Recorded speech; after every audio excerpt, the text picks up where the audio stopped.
G'day all. So we're kicked back off here to contouring the handle. So this is what commonly gets called a Coke bottle handle. I love this sort of shape.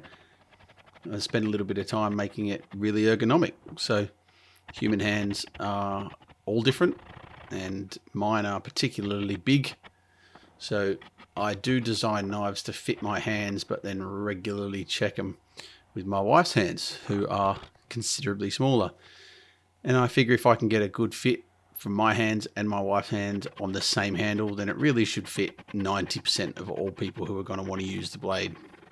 So you see me do a lot of drawing and filing and more drawing and more filing and sort of groping of the handle, making sure it really feels good. There's no hot spots. There's no bits where it's going to rub and be uncomfortable for the user. Even there, you can just see where I've felt a little bit I didn't like and just start taking that off. Now, being for a right-handed person, I suppose, you could take that off one side, but I can't guarantee who's always going to use this knife, so I want it to be comfortable both directions, and removing a bit doesn't make it uncomfortable for the other side of the hand, so why not make it symmetrical? I've decided to put pretty much all of the detail of me making this handle in because I thought it could be handy to some people who haven't done this sort of handle before. So I've sped it right up, but it just means that you can pretty much watch the entire process from start to finish as it goes from being a bit of a block to something much more ergonomic, streamlined and comfortable for the hand.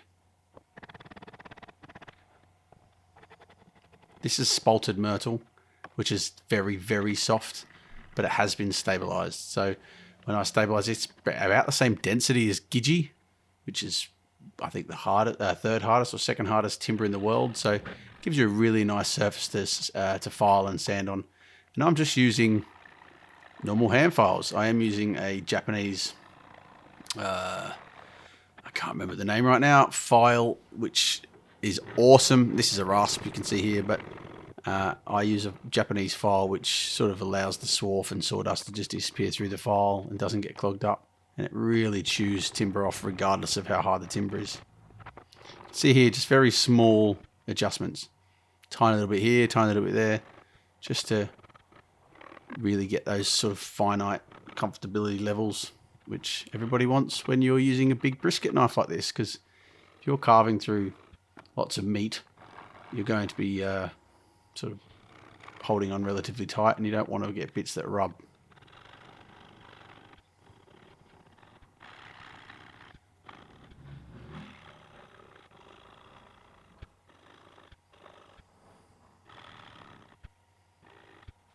This whole process, I'm sure there's people who can do it faster, but this whole process for me is probably a good hour's work after it comes off the grinder, and sanding and filing it down to the point where I'm happy, even maybe an hour and a half.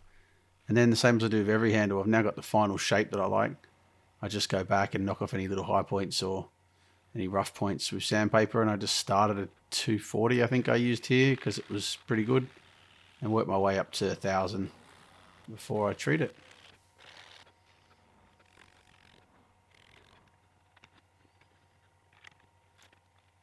I tend to use Rhino Wet for all of my steel, but obviously this isn't steel, and Rhino Wet is great paper, best paper in the world in my opinion for steel, but for timber, it's wasted. It's more expensive than the average sandpaper. It doesn't work any better than anything else on timber in my opinion, really. So I just use, I think this is a Norton paper I'm using, and I think it's from the Sandpaper Guy or something like that online. So I just, again, work up my progressions. Even on this little bit of steel on the tang, it works perfectly fine on that bit. And you get all those little final scratches and stuff out of there at the same time.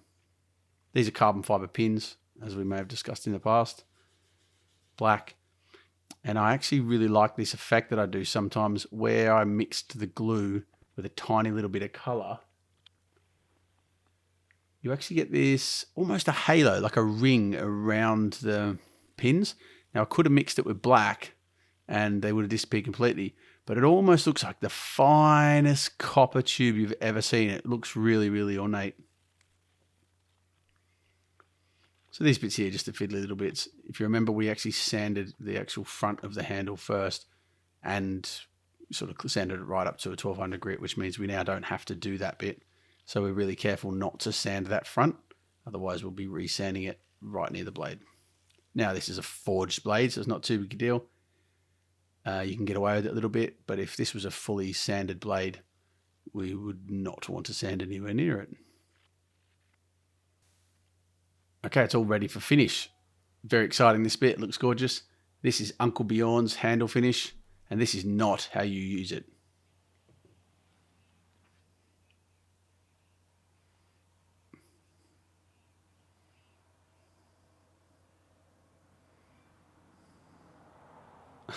Okay, so that's one of my famous little TikTok videos. I love doing TikTok videos. Lots of fun, so you get the music that goes with them and all that. If you're not on there, jump over there and find me. Have a look. All the handle finishes. You'll also find other crazy people on there like Dom from DB Blades and Jamie from Sausage Man Forge, who have now started making videos on there. Now, you saw me just put a whole load on there. You don't need to put that on there. That's purely for artistic effect for the kids on TikTok. You just need a few drips on a rag, but it doesn't look quite as cool.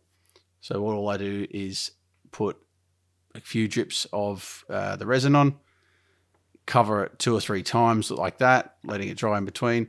And then once you've got to the point where you start mixing on the rag, you put a few drips of resin and like 1 drip of oil and rub it in. Now you can do 5, 6 coats up to sort of 15, 20 coats. The more you do, the better. And sometimes I do like a little 4,000 microfiber sand in between just to get any high spots off. And it looks awesome. Love it.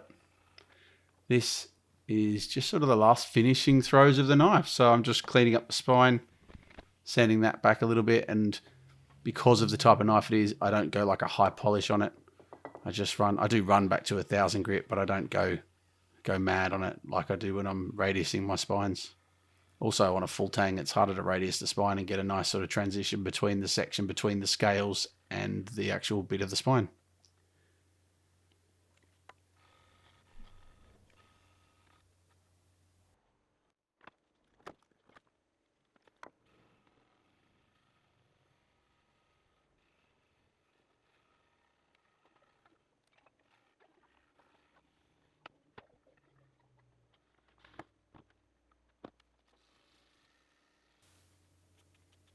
So I just use a little bit of auto sol on there with 1,000 grit. Now, normally I finish my blades on just stones or diamond stones or something, but this is a new little toy that my friend Riley Burns from Bespoke Craft Photography, also works at Creative Man, has acquired. I say acquired like it was dodgy, don't I? Paid for. And I thought I'd have a little bit of a go on there. So it allows you to get a much more perfect angle consistently. The nice thing about this, which I like, is the fact that it has full-size stones. So I could put my own stones in it.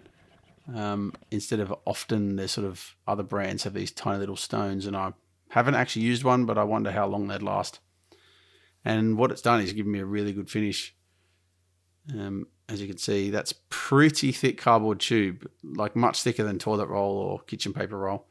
It just glides through it. Everyone loves a bit of a paper cut test. Just the weight of the knife there, literally cutting through it. So as you can see, it has a very cool little slip. It's not a sheath because it hasn't got a like a holstery bit, because you aren't going to wear this. Well, I presume you're not going to wear this. You'd get a little bit arrested. This one is off to England. It's for a mate who ordered it last year, and he specifically asked for leather. So as you can see, even though it's a big chunk of a knife, it just glides through, even carrot. I would have loved to have had a big chunk of meat here to cut up, but didn't. So as you can see, that awesome leather sheath here was made by a good friend of mine, James Lang. He knocked this up for me in no time. Looks beautiful. Really complements the blade and blade shape and all that sort of stuff. Thank you very much to him for that.